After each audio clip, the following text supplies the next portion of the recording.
السلام عليكم. هنتكلم مع بعض النهاردة عن غرزة أساسية من غرز الكروشيه بتحللنا مشاكل كتير قوي. مستحيل تلاقي مشروع كروشيه من غير ما تكون الغرزة دي موجودة فيه.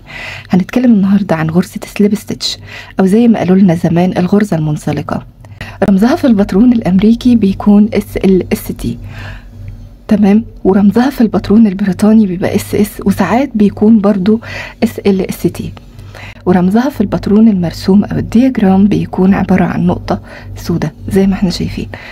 بنستخدمها في حاجات كتير قوي، زي مثلا لما بنيجي نقفل الدايرة الكروشيه، لما بنشتغل اخر غرزتين في السطر وبنيجي نقفل الدايرة، تمام، زي ما احنا شايفين كده، وبنيجي عند اخر غرزة وهنقفل السطر، فبندخل في اول غرزة كانت معانا وبنسحب غرزة سليب ستيتش او غرزة منزلقة، وكده الدايرة اتقفلت معانا. كمان بنستخدمها لو حابين نقفل مربعين جيراني جنب بعض، بنستخدمها زي ما احنا شايفين كده. بندخل الابرة في الحلقة الخلفية ونسحب غرزة سليب ستيتش، وبنرجع ندخل كمان في حلقة خلفية وبنسحب سليب ستيتش. من احلى الطرق واشيك الطرق اللي بنقفل بيها المربع الجيراني. وكمان بنستخدمها لو احنا بنشتغل مفرش كروشيه، ان احنا بنتمشى بيها شوية كده في الحلقة الخلفية لغاية لما نوصل لمكان بداية السطر الجديد، تمام.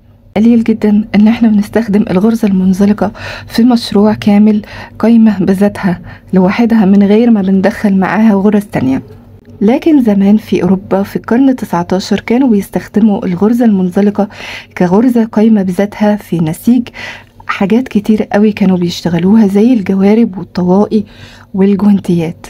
ده نموذج لغرزة سليب ستيتش زمان اللي كانوا بيستخدموها في القرن 19، بس ما كانش اسمها سليب ستيتش أو الغرزة المنزلقة، كان اسمها شبردنيتن أو بوسنيان كروشيه.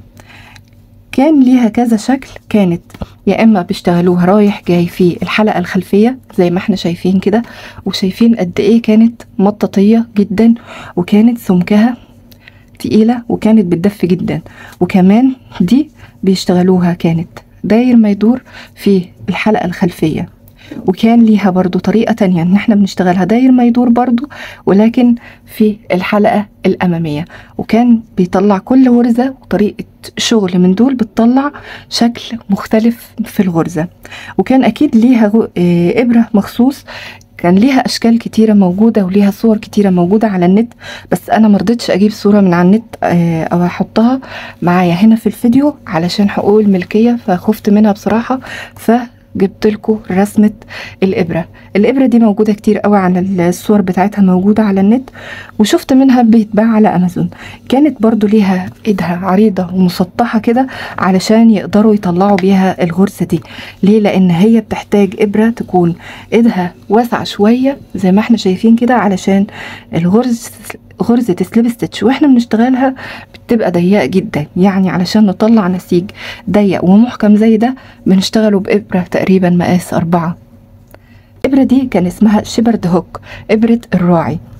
إبرة الراعي كانوا بيسموها كده لأن هو اللي كانوا بيستخدموها رعاة الأغنام في فرنسا، اللي كانوا بيرعوا الأغنام زمان في أوروبا، وكانت بيقضوا معظم وقت فراغهم وهم بيرعوا الأغنام في حياكة الصوف، اللي كانوا بيستخدموه كتير عشان يدفيهم في الجو البارد القارس اللي كان أياميها. عشان كده اتسمت الغرزة دي في أوروبا بغرزة الراعي.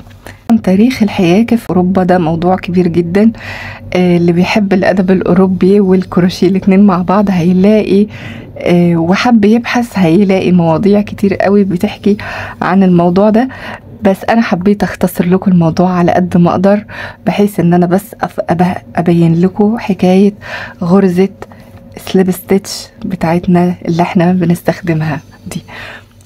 وبس كده، وتابعوني علشان لسه عندنا حكايات تانية كتير.